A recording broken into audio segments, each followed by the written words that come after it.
జై శ్రీమన్నారాయణ. శ్రీమతే రామానుజాయ నమః. అందరికీ నమస్కారం అండి. వెల్కమ్ టు హైమ చెప్పే కథలు. నేను మీ హైమ రామానుజదాసి. ఈరోజు నేను చదవబోయే స్టోరీ పేరు కోడి ఒక కోనలో. రచించిన వారు లక్ష్మీ గాయత్రి గారు. ఈ కథ స్వాతి సచిత్ర మాసపత్రికలో ఆగస్టు 2025లో ప్రచురించబడింది. ఇక స్టోరీలోకి వెళ్ళిపోదామండి. తాతయ్య వాళ్ళింటికి వెళుతున్నామా మమ్మీ? పరధ్యానంగా సూట్ కేసులో బట్టలు సర్దుతున్న వైదేహి కూతురి ప్రశ్నకి ఉలిక్కిపడింది. తల తిప్పి చూసేసరికి పక్కనే నిలబడి ఆనందంగా చూస్తున్న అనన్య కనిపించింది. తల్లి తన వైపు చూడగానే మళ్ళీ అదే ప్రశ్న అడిగింది. తాతయ్య దగ్గరికి వెళుతున్నామా? ఇప్పుడు స్కూల్కి సెలవులు లేవుగా? ఒక్క క్షణం వైదేహి మనసు వ్యథాభరితమైంది. అయిపోయింది అనుకున్న క్షణం రానే వచ్చింది. ఏమని చెప్పాలి అనన్యకి? ఈ క్షణం నుంచి అది పడే బాధని, ఆ బాధలో వేసే కోట్లాది ప్రశ్నల్ని ఎలా ఎదుర్కోవాలి? ఇదంతా తన సమస్యే. రాము హాయిగా ఉంటాడు. ఎలీనాతో మరింత ఎంజాయ్ చేస్తూ ఖుషీగా కాలం గడుపుతాడు. వైదేహి మనసులో లావా ఉడుకుతోంది. అమ్మా! కూతురు చీరకొంగు పట్టుకుని లాగడంతో ఆలోచనల్లోంచి తెప్పరిల్లింది Vaidehi. Why are you not answering my question? 3వ క్లాస్ చదువుతున్న 8 ఏళ్ల అనన్య అలవాటైన ఇంగ్లీష్లో అడుగుతోంది. ఎక్కడికి వెళుతున్నామో తర్వాత చెప్తాను కానీ నువ్వు వెళ్ళి కాళ్ళు చేతులు కడుక్కురా, అన్నం పెడతాను అంది వైదేహి. అనన్య సరేనంటూ బాత్రూంకి పరిగెత్తలేదు. సూటిగా తల్లివైపు చూస్తూ, mummy, are you taking me away from daddy అంటూ అడిగింది. వైదేహి మరోసారి ఉలిక్కిపడింది. ఈ కాలం పిల్లలు ఏమీ తెలియనట్టే ఉంటారు. అమాయకంగా అప్పుడే పూసిన పువ్వుల్లా స్వచ్ఛంగా కనిపిస్తారు. కానీ వాళ్ళకి చాలా తెలుసు. అంతకంతకు వికృత రూపం దాలుస్తున్న ఆధునిక జీవనశైలి పిల్లల చెవుల్లో కావలసినవి అక్కర్లేనివి కూడా బాగా ఊదుతోంది. వాళ్ల లేత బుర్రల్లో ఈడుకు మించిన ఆలోచనల్ని, భయాల్ని రేకెత్తిస్తోంది. ఒకప్పుడు తాము గడిపిన బాల్యం నిర్మల సరోవరం. ఈ కాలపు పిల్లల బాల్యావస్థ పైకి మామూలుగా కనిపించే ఊబినేల.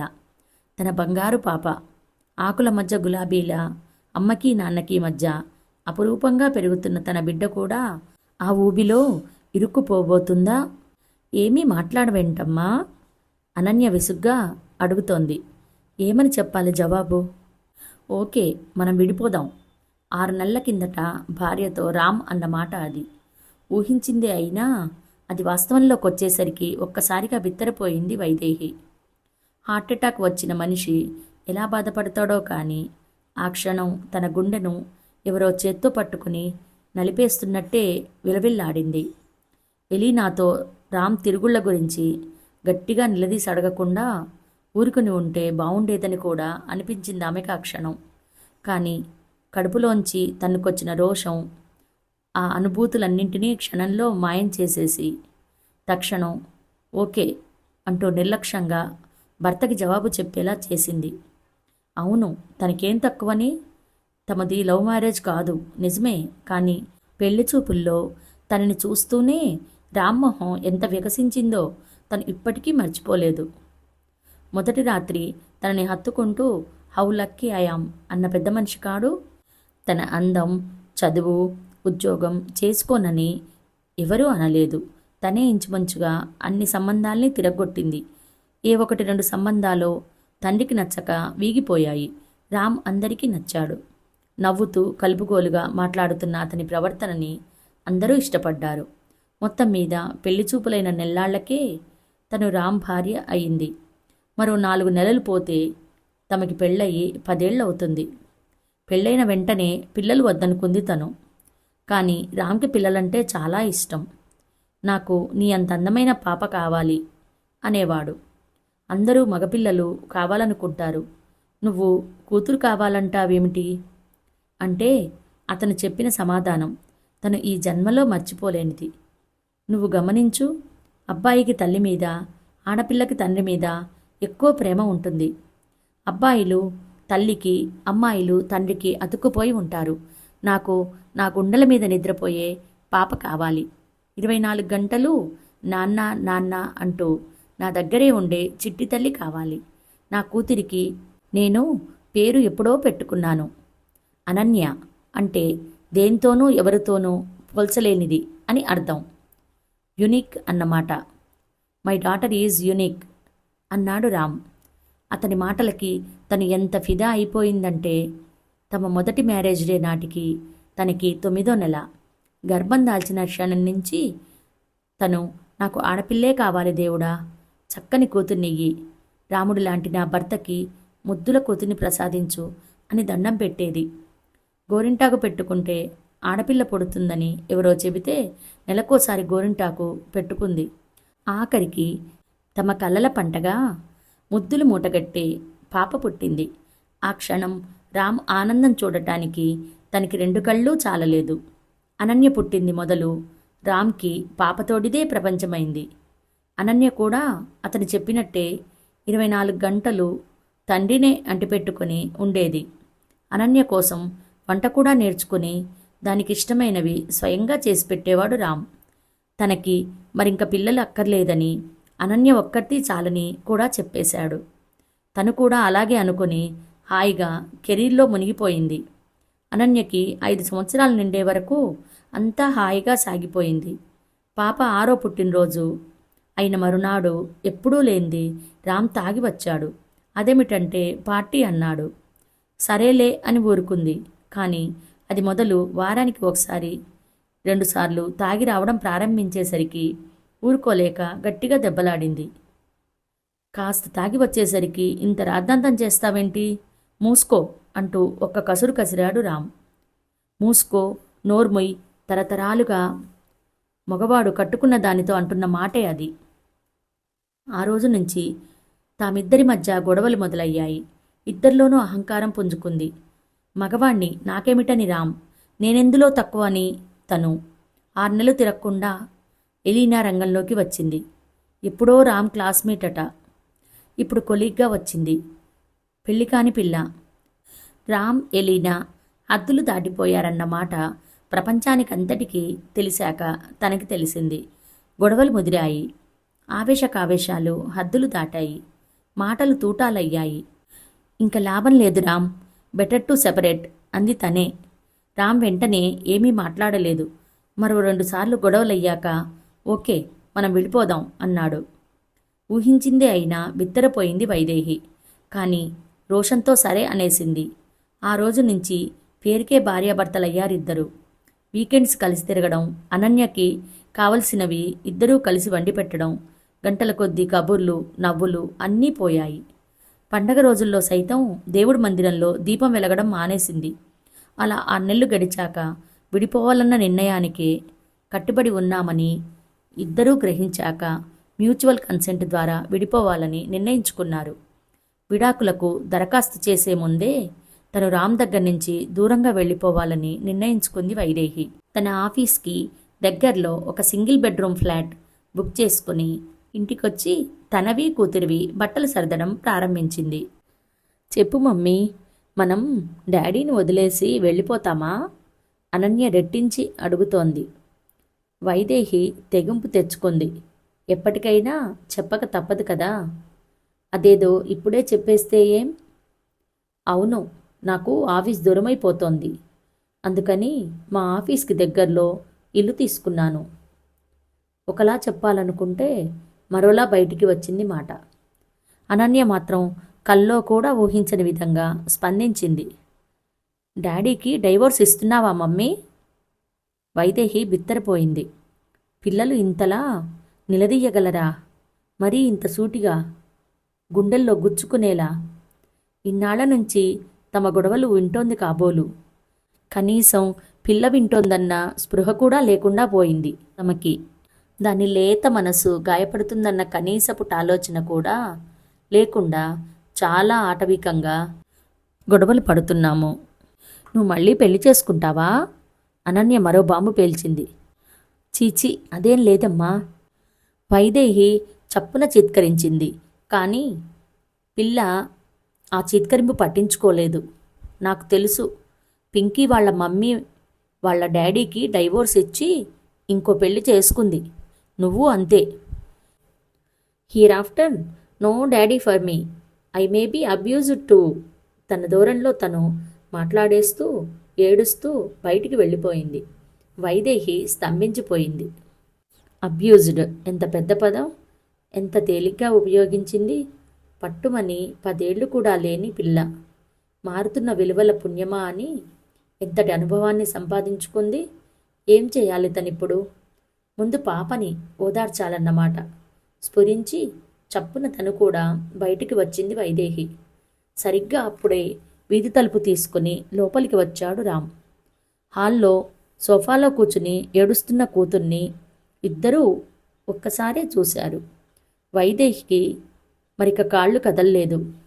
రామ్ మాత్రం ఒక్క ఉదుటున ముందుకొచ్చి కూతురి పక్కన కూర్చుని పసిదాన్ని దగ్గరగా పొదువుకుంటూ, చిట్టి, ఎందుకు ఏడుస్తున్నావు?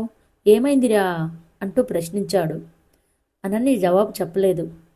తండ్రిని కరుచుకుపోయి మరింత బిగ్గరగా ఏడవసాగింది. రామ్ బుజ్జగించిన మీదట, నేను నీ దగ్గరే ఉంటానన్నా, డోంట్ లీవ్ మీ అంది వెక్కిళ్ళు పెడుతూ. రామ్కేదో అర్థమైంది. చప్పున వైదేహి వైపు చూశాడు. తనే తప్పు చేసినట్టు దోషిలా తలదించుకుంది వైదేహి. రామ్ కూతుర్ని గుండెలకి హత్తుకుంటూ, నువ్వు నా దగ్గర ఉండకపోతే మరెక్కడుంటావు? మా బంగారు తల్లి నాన్న దగ్గరే ఉంటుంది. ఐ నెవర్ లీవ్ యూ చిట్టి, డోంట్ క్రై అన్నాడు. అనన్య మాట్లాడలేదు. తండ్రి మెడ చుట్టూ చేతులు వేసి అతన్ని మరింతగా కరుచుకుపోయింది. రామ్ కూతురి వీపుని మురుతూ, అన్నం తిన్నావా? పద. వైది, వంట ఇందా అన్నాడు. ఆ క్షణం వైదేహికి కూడా మరో మాటేదీ రాలేదు. అయిపోయింది, ఒక్క క్షణం అంటూ వెనక్కి తిరిగి వంటింట్లోకి పరుగు తీసింది. సాయంత్రం వంట చేసే మూడ్ లేక అన్నం ఒక్కటే వండింది. ఏ ఆవకాయో వేసుకు తినచ్చులే అనుకుంది. ఇప్పుడు గబగబా 2 పెద్ద బంగాళదుంపలు తరిగి చకచకా వేయించేసింది. తల్లి ఇచ్చిన మాగాయ కాస్త తీసి పెరుగులో కలిపి ఇంగువలో తిరగమూత పెట్టింది. పావుగంటలో ఆ 2 అయిపోయాయి. పెరుగన్నం, బంగాళదుంపల వేపుడు అనన్యకి చాలా ఇష్టం. మాగాయ, బంగాళదుంపల వేపుడు రామ్కి ప్రాణం. వైదేహి టేబుల్ మీద అన్నీ సర్దేసరికి రామ్ రిఫ్రెష్ అయ్యి కూతుర్ని తీసుకువచ్చాడు. కబుర్ల సందడి లేకపోయినా భోజనాలు ప్రశాంతంగా ముగిశాయి. ఇష్టమైన భోజనంతో కడుపు నిండేసరికి ముగ్గురి మనసులు కాస్త తేటపడ్డాయి. రామ్ కూతుర్ని తీసుకుని బెడ్రూమ్లోకి వెళ్ళిపోయాడు. రోజు ఇలా గడిస్తే ఎంత బావుణ్ణు వంటిలు సర్దుకుంటూ అనుకుంది వైదేహి. కూతురు పెట్టిన గొడవతో అనుకున్న ప్రకారం మరునాడు ఇల్లు వదిలిపోవడానికి వైదేహికి ధైర్యం చాలలేదు. నిశ్శబ్దంగా ఊరుకుంది. రామ్ మనసులో ఏమనుకున్నాడో గాని అనన్య స్కూల్కి బయలుదేరబోతుండగా కూతుర్ని ముద్దు చేస్తూ, సాయంత్రం తొందరగా వచ్చేస్తాను, నువ్వు అమ్మ రెడీగా ఉండండి, ముగ్గురం కలిసి వెళ్ళి నీకు కొత్త డ్రెస్ కొనుక్కొని బయట తినేసి వచ్చేద్దాం అని చెప్పాడు. తండ్రి మాటతో అనన్య సంతోషానికి హద్దు లేకుండా పోయింది. వంటిట్లోకి వచ్చి తల్లి కాళ్ళకి పెనవేసుకుంటూ, అమ్మా, సాయంత్రం మనం బయటికి వెళుతున్నాం, నాకు కొత్త డ్రెస్ కొంటానన్నారు డాడీ అంది మొహమంతా ఆనందంతో మెరుస్తుండగా. వైదేహి నవ్వి, ఇప్పుడు నీకు కొత్త డ్రెస్ ఎందుకు అంది. ఆ మాటకి అనన్య బిక్కమొహం వేసింది. తల్లి డ్రెస్ కొననివ్వదేమోనన్న భయం కూడా ఆ పిల్ల మొహంలో కనిపించింది. అదంతా గమనించి వైదేహి కూతుర్నెత్తిన చిన్నగా మొట్టికాయ వేసి, ఎందుకంటే ఎల్లుండి డాడీ బర్త్డే, అందుకు అంది నవ్వుతూ. ఆ మాట వినగానే అనన్య మొహం రెట్టింపు ప్రకాశించింది. కూతురు పుట్టిన దగ్గర నుంచి రామ్ తన పుట్టినరోజుకి తను కొనుక్కున్నా కొనుక్కోకపోయినా కూతురికి కొత్త బట్టలు కొంటున్నాడు. ఆ సంగతి అనన్యకి తెలుసు. కాకపోతే ముందు రోజు జరిగిన గలాబాతో ఆ పిల్ల తండ్రి పుట్టినరోజు మర్చిపోయింది. తల్లి గుర్తు చేయగానే మళ్ళీ తండ్రి దగ్గరికి పరిగెత్తి, సారీ పప్పా, ఐ ఫర్గాట్, నువ్వు కొనుక్కో కొత్త డ్రెస్ అంది. డాడీకి నేను కొంటాలే. కూతురు వెనకాలే వచ్చిన వైదేహి అప్రయత్నంగా అంది. రామ్ చప్పున భార్య వైపు చూశాడు. వైదేహి మళ్ళీ తనే తప్పు చేసినట్టు తల వంచుకుంది. సాయంత్రమైంది. తల్లి కూతురు రెడీ అయి కూర్చున్నారు గాని 8 అయినా రామ్ రాలేదు. ఫోన్ చేస్తే తీయడం లేదు. ఎలీనా ఆపేసి ఉంటుంది. గుండెల్లో మండుతుండగా అనుకుంది వైదేహి. రామ్ మీద తగ్గిన కోపం ఉవ్వెత్తుగా తిరిగి వచ్చింది గాని నోరు విప్పకుండా కూర్చుంది.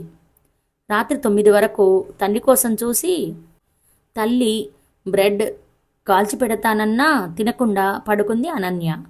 11 అవుతుంటే విపరీతమైన అలసటతో వచ్చాడు రామ్.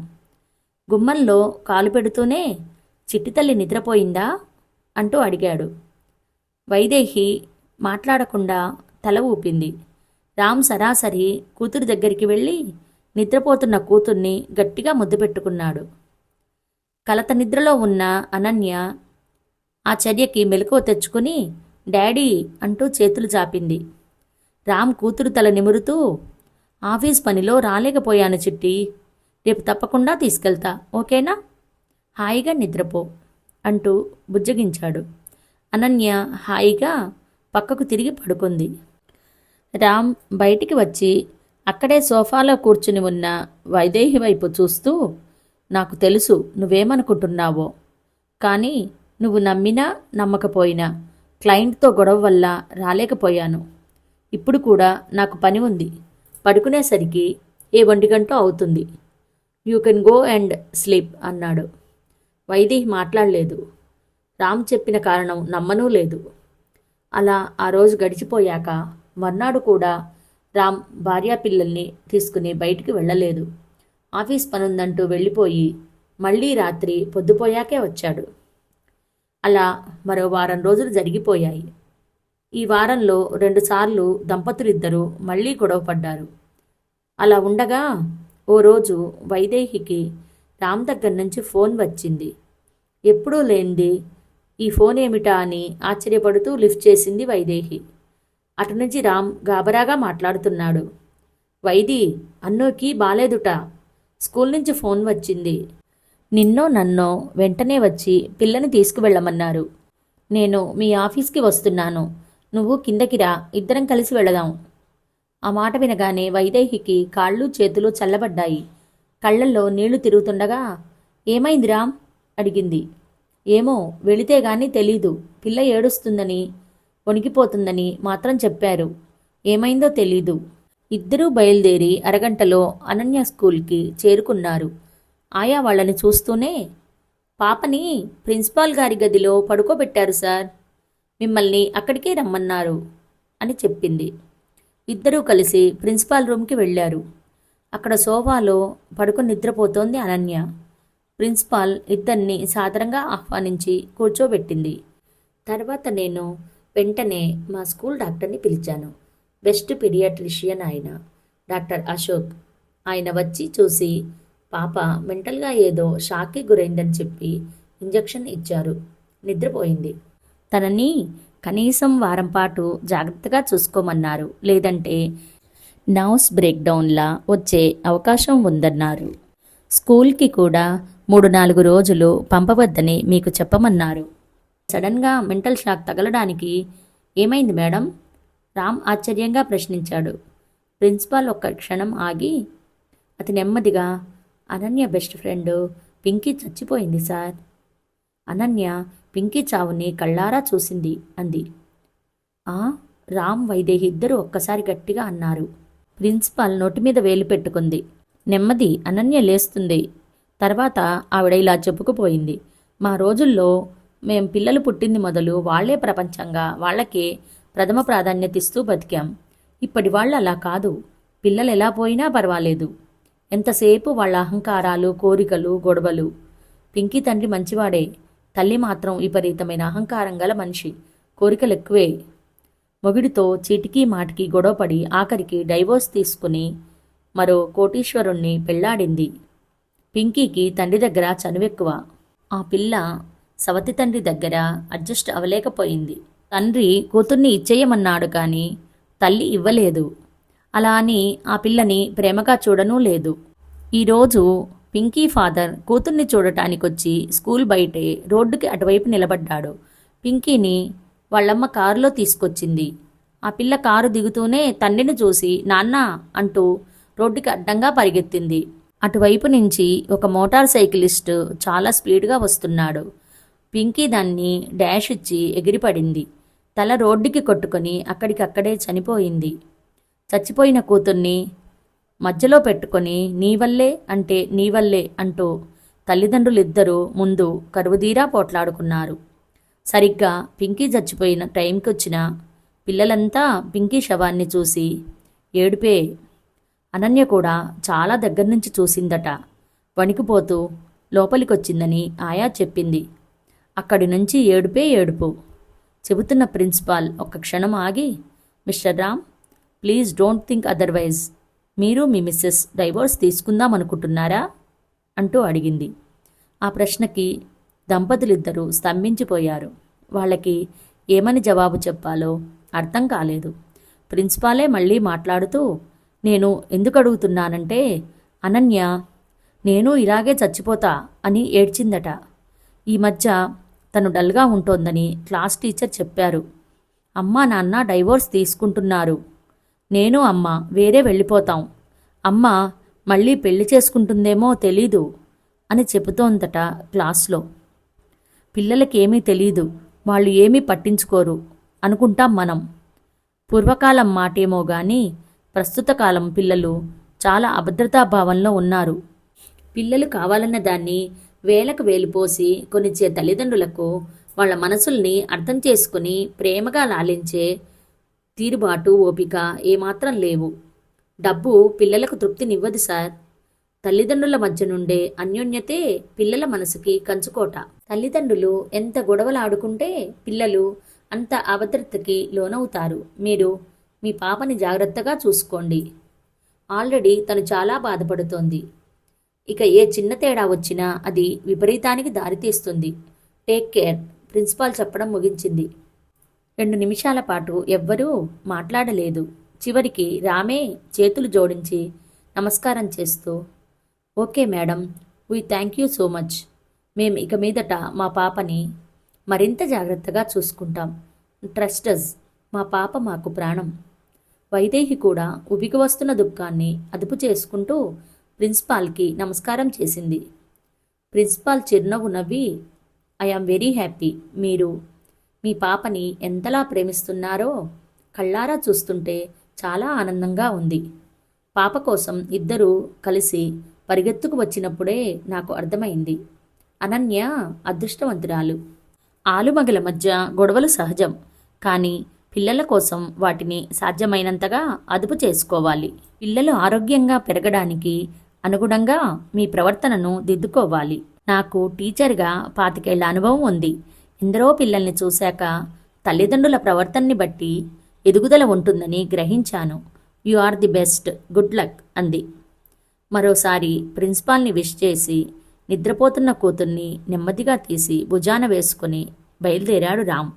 భర్తని అనుసరిస్తున్న వైదేహి, రామ్కి కూతురంటే ప్రాణం. మా మధ్య ఇన్ని గొడవలు జరిగినా అతను తండ్రిగా తన బాధ్యత విస్మరించి ప్రవర్తించడం లేదు. ప్రిన్సిపాల్ చెప్పినట్లు తను కూతురేమైపోయినా పట్టనట్టు ఉంటే నేనేం చేయగలిగేదాన్ని? ఇక మీదట రామ్తో అస్సలు గొడవ పడకూడదు. తను ఎలా తిరిగినా సరే కలిసే ఉండాలి అనుకుంది. ఇల్లు చేరుకుని మత్తుగా నిద్రపోతున్న బిడ్డని మంచం మీద పడుకోబెట్టాక ఇంకా ఆగలేకపోయింది వైదేహి. రామ్, నాకు ఏమీ వద్దు. నా కూతురు బావుంటే చాలు. అది హాయిగా పెరిగి పెద్దవ్వాలి, సంతోషంగా ఎదగాలి. నీతో నేను అస్సలు గొడవపడను.